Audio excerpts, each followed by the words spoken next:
What's up, AIM athletes? This is Coach Ethan with D1 Training STL-West, bringing you D1 at home for Tuesday, May 5th, and it's an upper body day workout. So after you complete an 8 to 10 minute warm-up, you're going to go right into your performance segment, which you can now see on your screen. If at this point you would like to take a screenshot so you can reference the workout without having to rewind the video, go ahead and do so now.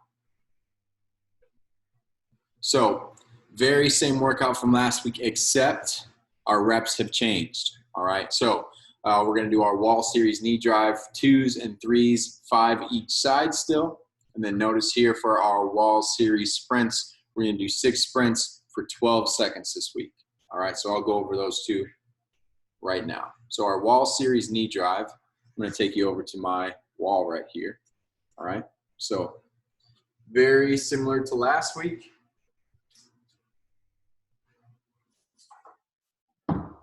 Just find a wall, set yourself up, hands directly in front of your shoulders, scoot your feet back to where your heels are just elevated from the ground, all right? For 2s, all you're gonna do is start with one knee up, all right? And you're gonna switch twice, 1, 2, 5 times, all right? And you're gonna do that 5 times with the right leg. So 1, 2, that's 1, 1, 2, 2, 1, 2, that's 3, okay?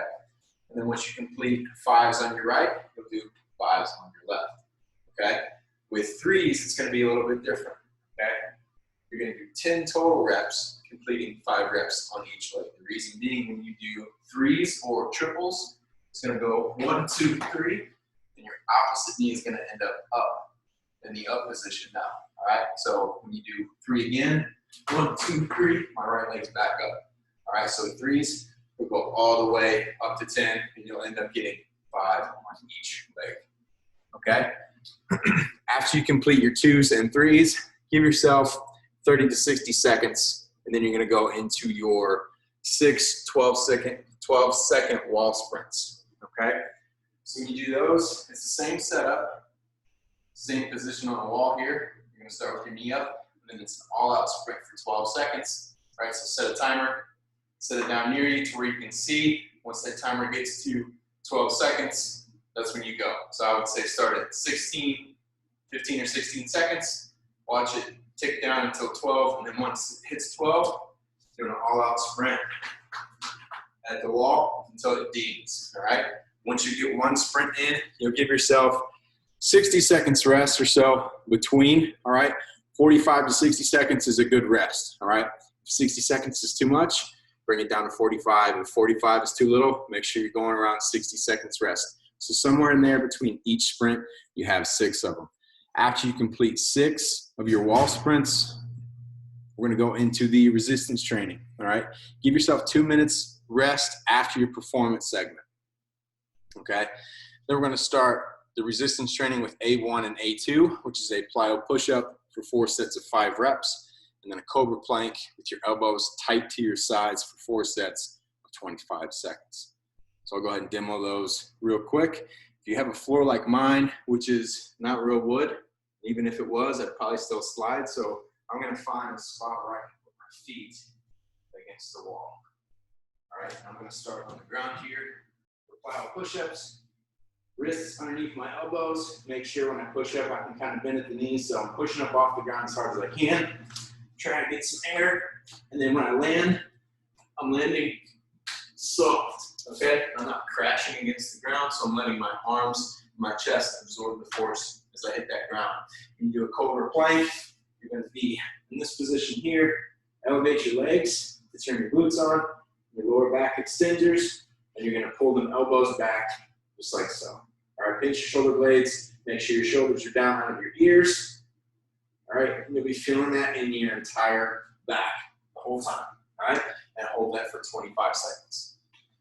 Once you're done with your sets on both of those, we're going to move on to B1 and B2, which is your 3-way push-up with a pause for 3 sets of 8 reps this week, and then your alternating row, which you'll need some form of weight, whether that's a dumbbell in each hand, a kettlebell, and then you're going to be doing 12 to 15 on each side for your alternating row. So for a 3-way push-up with pause, okay, I'll bring it back down to the floor. set yourself up on the ground here. Make sure your elbows are stacked over your wrists. All right. And then you can come up to start. When you come down, you're going to hit 3 different points to where you pause. Okay, so you're going to come down about a quarter of the way, pause for 2 to 3 seconds. Midway, pause for 2 to 3 seconds. And then just above the ground, pause for 2 to 3 seconds. And then come up. All right, you'll do that 8 times. If you need to, you can do a modified version from the knee, same exact way. Okay, just make sure you hit all 3 positions. Each time you hit a stopping point, you give yourself 2 to 3 seconds of a pause. Okay? Then you can stand. You'll grab your dumbbells to do your dumbbell alternating row or your kettlebell alternating row, whatever type of resistance you have. Softening your knees. You're going to hinge at the hips by pushing your hips back. Notice my back is flat. And that's how you want it to be. Okay? I suggest the weights being right here at the knees. All right? You don't want them way out in front of you. Keep them close, directly underneath you. You're going to pull one arm back. All right? Come back down and then pull the other arm back. Make sure your shoulder blades are gliding towards one another as you're rowing. All right? Make sure one arm comes up all the way and comes back down before the other arm moves. Okay? So, moving on from B1 and B2 to C1 and C2 now. Now we're going to be at rear delt fly for 3 sets of 12 to 15 reps with elevators, or you can call them an L sit as well, for 3 sets of 20 seconds. Okay, so you're going to need light dumbbells or kettlebells or some type of weights, one in each hand for your rear delt fly. And then you're going to be using body weight for your elevators. So for your rear delt fly, we're going to get back into that same hinge position I just mentioned for your rows. Okay? So hinge here, you're going to have your weights. Now we use a little bit lighter weight than what you use for your rows. All right? So you're going to push that weight out and away, pause for a moment, and come back down. All right? Make sure you're bringing your shoulder blades together. All right? And your hand wants to be even with about where your shoulder is. Don't bring it up to your face, bring it up and back, right where your shoulder would be. Bring your hand up, okay? And then you're gonna do an elevator or an L sit, okay? When you do this, you're gonna have your legs nice and long, pull your toes back towards your shins, sit up as tall as you can, being at a 90-degree angle from your upper torso or from your torso to your legs. Put your hands right here. You're gonna lift your body up off the ground. Okay, make sure your shoulders are down out of your ears.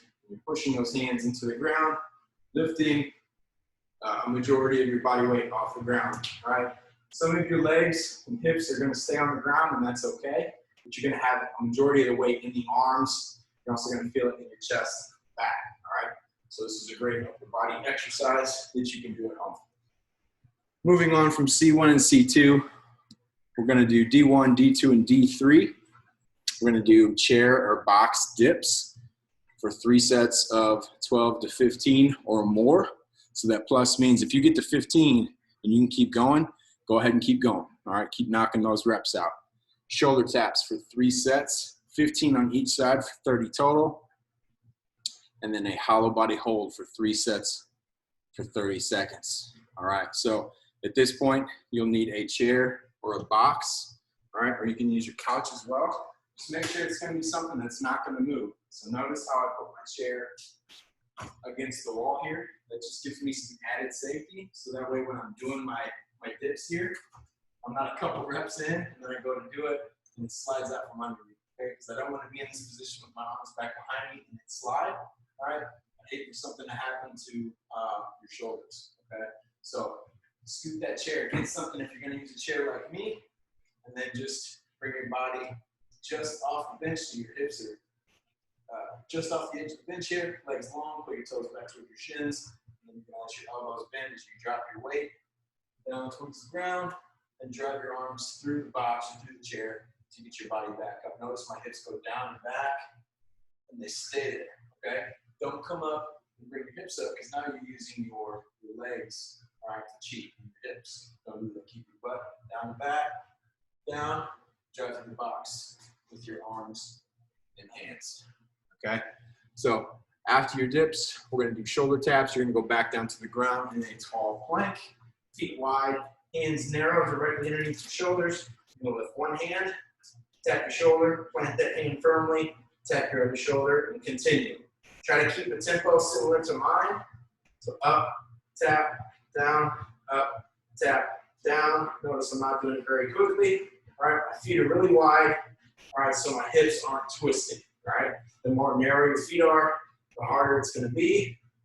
All right, I'm going to do it without your hips rotating as you're doing it. Okay, so if your feet are really wide, it seems pretty easy. Narrow them up a little bit. Okay, and challenge yourself a little bit more. You don't want it to be too easy, but you don't want it to be where your hips are twisted in order to be able to lift your hand up and touch your shoulder. Okay, and then lastly, you go to your butt here. All right, legs out long, arms out in front, like so. This is going to be a hollow body hold. All right, I'll give you a side profile. Legs long, arms out. All right, sitting just like this. If you want to make it harder, you can bring your hands above your head or more back behind you. Okay? So, that is it for the resistance training exercise. You do have some additional work to complete.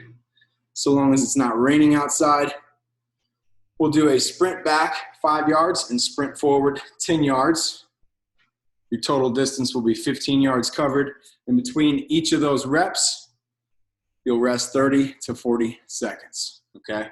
So at this point, you'll need three landmarks, whether they're cones, shoes, or water bottles.